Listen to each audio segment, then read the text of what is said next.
All right, let's talk about how the market actually works. Today, we are going to pull back the curtain and look at how the big institutions, the smart money, set up their trades. And way more importantly, how you can learn to see exactly what they're seeing and, well, trade right alongside them. I mean, we've all been there, haven't we?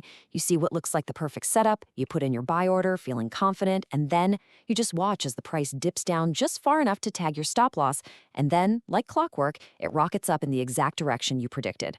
It is without a doubt one of the most maddening things in all of trading. It really feels like bad luck. Or maybe, just maybe, the market has a personal vendetta against you. But what if I told you it's not random at all? What if it's actually a deliberate, predictable part of how the whole system is designed to work? Well, that's exactly what we're going to get into today. So here's the game plan. We're going to start by breaking down the classic trap that so many traders fall into. Then we'll dive into the core concept of order blocks. From there, I'll give you 3 absolute non-negotiable rules to find the best setups. Then we'll walk through a real, actionable strategy step by step. And finally, we'll talk about building the discipline to actually make it all stick. Okay, let's get right into it. To fix a problem, you've got to understand what's causing it in the first place, right? The reason so many of us get stopped out is that our logic is the complete opposite of the institutions who are actually moving the market. See, what looks like a totally safe, logical entry to a retail trader is, more often than not, a perfectly baited trap. The big banks, they need a massive amount of orders to fill their giant positions. And that, my friends, is what we call liquidity. So where's the easiest place to find all that liquidity? Right where everyone places their stop losses, at those obvious support and resistance levels. They're not just following the trend, they are literally creating the move by hunting for that liquidity. Okay, so if that's the trap, how in the world do we avoid it? Simple. We have to learn to think differently. Instead of being the liquidity for the big guys, we want to trade alongside them. And to do that, we need to learn how to spot their footprints on the chart. And these footprints have a name, order blocks. An order block is basically just a zone on the chart where a huge volume of orders were dumped into the market, kicking off a major price swing. Think of it as the origin point of institutional action. It's the spot they're likely to come back to and defend later on. And finding them is, believe it or not, pretty straightforward. First, you're looking for a powerful, explosive move in price. That's your signal that big money has just entered the room. Then, you just have to find the very last candle right before that explosion took off. You mark the high and the low of that one candle, and boom, that's your potential order block. It's the origin of the whole move. Now, once you know what you're looking for, you're going to start seeing these zones everywhere. But here's the absolute key. Not all order blocks are created equal. Far from it. To really make this work, we need a filtering system. And that system comes down to 3 non-negotiable rules. Okay, rule number 1, the explosive move that comes from the order block has to create what's called an inefficiency. Now, that's just a fancy way of saying the move was so fast and so one-sided that it left a visible price gap on the chart. It's the visual proof we need of overwhelming institutional force. This illustrates the difference perfectly. Look over on the left. See that obvious gap between the wicks of the surrounding candles? That's it. That's the inefficiency we're hunting for. Now, compare that to the right. The price action is all choppy, it's overlapping, there's no gap, which tells us there was no overwhelming force, and that makes it invalid zone for us. Rule number 2, this powerful move has to actually accomplish something important. It needs to cause a break of structure. All this means is that the move was strong enough to break a previous market high in an uptrend or a previous low in a downtrend. It confirms that the order block had a real purpose. So here's how that works. In a nice, healthy uptrend, the price is constantly making higher highs, right? It breaks the old high to make a new one. A valid order block is the launching pad, the origin point for the move that caused that latest break. This confirms its power and its relevance in the current trend.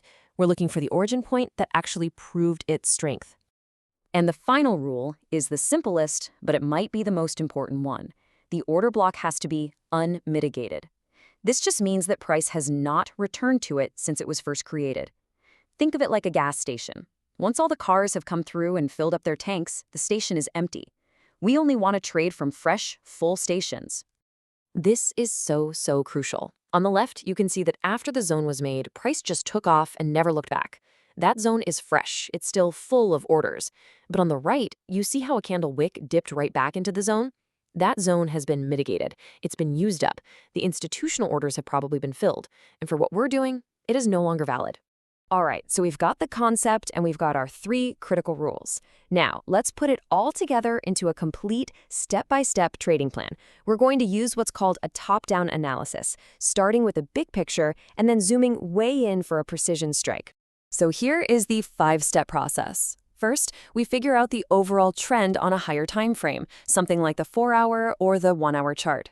Then, we patiently wait for a very specific trigger called a market shift. Once that happens, we mark the valid order block that caused it, making sure it follows our 3 rules. After that, we just wait for the price to come back to our zone, and finally, we drop down to a lower time frame for our sniper entry. This market shift is our big signal. Imagine an uptrend is like someone walking up a staircase. Each step is a higher high and a higher low. A market shift is when they suddenly take a step down, breaking below the last step they were just standing on.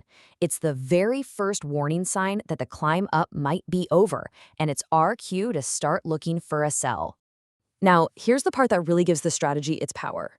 The market is fractal. That just means the same patterns repeat themselves across all time frames. So, after price comes back to our 1-hour order block, we can zoom into the 5-minute chart and wait for the exact same market shift pattern to happen again, but on a smaller scale. This is how we get those sniper entries with a really tight stop loss, which can massively improve our risk-to-reward ratio. Look, knowing this strategy is one thing, but executing it flawlessly when your own money is on the line, that's a whole different ballgame. Consistent profit doesn't come from some magic formula. It comes from building a rock-solid, disciplined routine that you follow day in and day out without fail. I want you to think of this as your pre-flight checklist. Before you even think about risking a single dollar, you have to be able to go down this list and say yes to every single question. This checklist is your mechanical filter. It gets rid of emotion, it gets rid of impatience, and it forces you to only trade the absolute best A-plus setups. This knowledge is a fantastic starting point. But the real growth, that happens when you do the work. You absolutely have to backtest this. Go back in time on your charts and prove to yourself that it actually works. Then, when you trade live, journal every single trade, especially your losses. Be brutally honest with yourself about why a trade failed. That's how you make sure you don't repeat the same mistakes. It's the only path to mastery. What we've talked about today isn't just another indicator you can slap on your chart. This is about understanding the deep, fundamental mechanics of how smart money operates. And when you truly get these concepts, trading starts to feel less like you're gambling and more like you're reading a story that the market is telling you one candle at a time. So the playbook is laid out right in front of you. The choice is yours. You can keep trading with the crowd, being the liquidity for the big players, or you can change your perspective, learn their game, and finally start trading on the right side of the market. So, what's it going to be?